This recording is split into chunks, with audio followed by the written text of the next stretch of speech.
Just a minute. Tulikuwa taka hawa kubwa kubwa. Tumegonga wangapi? Tumegonga gapi? Wote. Hata Kidiki.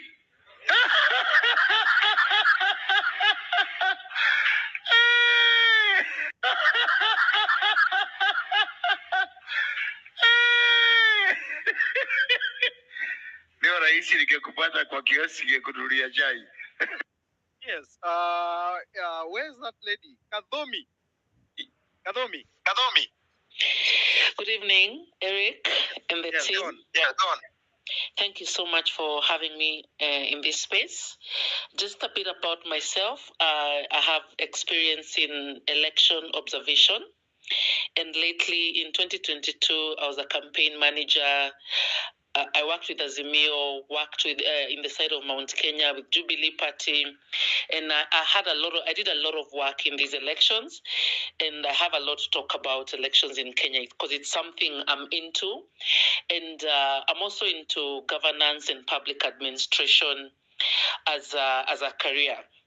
So I know you wanted me to talk about elections. I just go through it like real quick about what exactly happens in our Kenyan election. And I would say the only election that was a people's election in Kenya was 2002, the Kibaki Tosha election. That is the only time that Kenyans were able to get what they voted for. We moved to 2007, where we had the post-election violence, the Kibaki and Raila election. A lot of that election had local manipulation, local players, what people would call, it was a local elite that would manipulate a people's will. That was not a fair election in the country. Even the Electoral Commission then, that was Kivoito then, he died saying that we do not know who won the election. I am saddened because there's no one who has come out to even write a book about the 2007-2008 election, where many Kenyans lost their lives. That was another election that has never been audited. And until today, we do not have a Kenyan election that has been audited. Most of the Kenyan elections are swept under the rugs, and we are made to believe elections have gone in a particular way. And that led to a coalition government after the post-election violence. And of course, the Ruto and Uhuru going to Hague. In 2013, we had the Uhuru and Ruto ticket. Another election that has never been audited. When I say this, we cannot authentically say that this particular individual won an election in Kenya, because there is no election in Kenya from 2007 where we've had servers opened. And we'll pull this quickly to 2022, the last election. But just to mention on 2013 election, where we had Akombe resigning, we had them Sando Day, we had a lot of things that happened in that election. But Kenyans, we just want to move on quickly and settle down. But all in these elections, it's not a people's election. In 2013, coming down, our elections have been manipulated externally in a big way. Manipulated, it's a long process. It starts from the funding of IEBC. It starts from monitoring the country a couple of years before the election. Programs, they call them civic education, foreign funded, but these are small ways of programming Kenyan elections. And we pull it all the way to 2022, and people have been asking me, Mary, how do you know this? I have been in this field as an observer, and I've been studying a lot and following the money. Most of the money that comes to IEBC from the development partners, UNDP, It's money that is meant to sway the directions of these Kenyan elections. And even to be brief and to go to exactly in the 2022 elections, you saw the Azimio team went to Chatham House, but what the media tells us is, of course, the European Union, the Western world is taking care of their interests. But that's not what happens. That's where they're doing an interview of who is going to be the president of what country. And now speaking about Kenya. And they qualify these people on how easily they can manipulate them and buy them in their history. And unfortunately, the Azimio team has not been very lucky in being the anointed people. So these are the team which is easily manipulated, which can carry an agenda, the Western agenda in Kenya, was anointed for this election. So elections in Kenya start from the very end. They know who they want. They start working backwards. And the media plays a big role in this. Propaganda plays a big role in this because narratives are set and then we work backwards to the people. One of the elections, these 2022 elections, and I don't know if one day we will ever be able to audit a Kenyan election, because what we get as leadership in this country is not what Kenyans elected. And I will shock you by telling you, high-level campaign secretariats know where the government is headed to. You must have had, I come from Mount Kenya.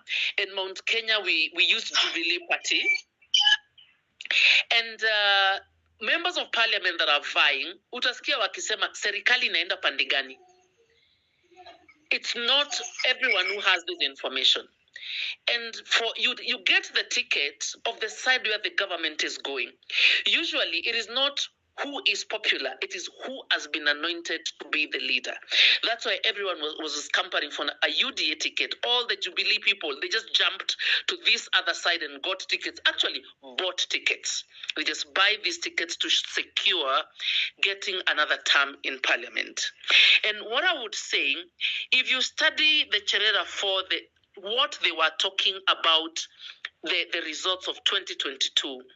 But because the country is highly charged, people don't listen to the details. But for example, Kiambu County had an excess of 500,000 votes on one candidate. But people say, these things are very small. They're not going to sway an entire election. Let's not look at them. But those things could sway a whole election. No one has ever looked keenly or talked about Smartmatic and how Kenyan data is diverted and changed. Or a logarithm is set to change or sway the data. That is what happens on Kenyan election. This is not local. This is not something done locally. It is an international manipulation of a Kenyan election. Someone needs to write a document about how we've lost our sovereignty. That's why when our president was sworn into office, he has done everything that's a foreign policy. It's not a Kenyan policy. In the Kibaki administration, we had public participation about GMO. Documents sit in parliament, but what did Ruto do? Immediately he came in, he lifted the ban on GMO. No public participation, nothing discussed in parliament, and GMO was allowed in Kenya. Every single loan that is coming to Kenya right now through IMF and World Bank has a social economic agenda attached to it. We give you this loan, you pass this bill, you pass this bill.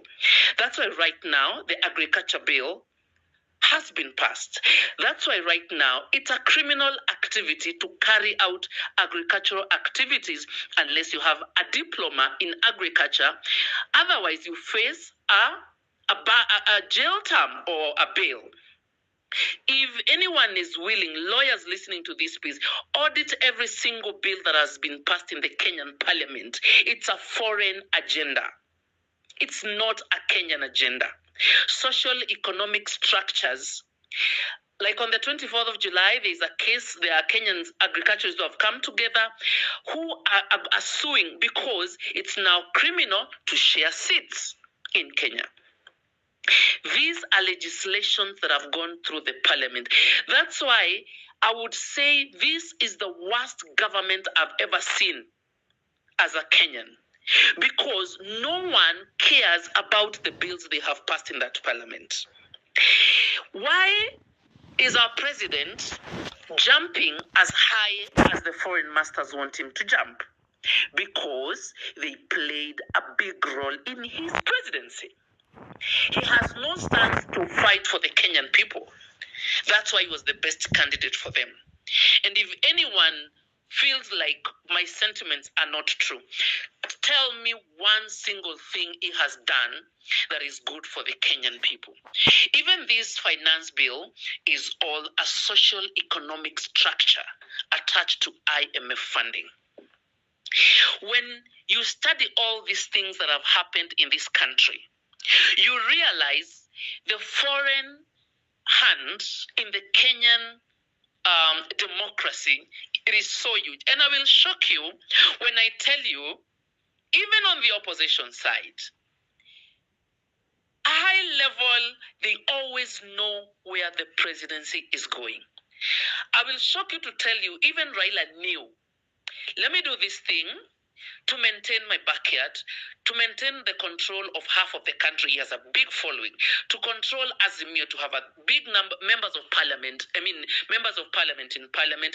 But he knew he's not going to ascend to presidency because he sort of lost the willingness to keep fighting, because it's a big monster to fight.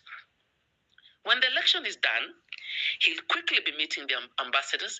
He'll quickly be meeting the EU commissioners, because the players that be have to manipulate both sides. That's why even now, his AU seat is really attached to these foreign bodies.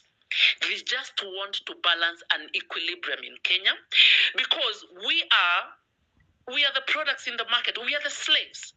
They're squeezing every little life out of us as they manipulate a sitting government and manipulate an opposition. And as we sit here, discussions are underway of building a government of sort of national unity. I don't know if they're going to call it coalition. And they think that is going to quell the cry of Kenyans right now. They just want a working situation to continue pushing their social economic agendas, which are not Kenyan, which are not for the good of any Kenyan. And you will see, they are going to have cabinet positions next week or next week, and you will see what these people are doing. They are working together. If they were not working together, none of these players is coming out clearly and listening to what Kenyans are saying. Because what Kenyans are saying, this government is not fighting for us. Even on the smallest level, this government is not fighting for Kenyans. For the people that can study and do this, if you study the Venezuelan hand in the Kenyan government, it was huge. The foreigners played a big role in diverting the will of the people. And I will tell you again and again, what you see today is not what Kenyans voted. Thank you, Eric, for your time. Oh, what do you mean? My Lord. I wonder.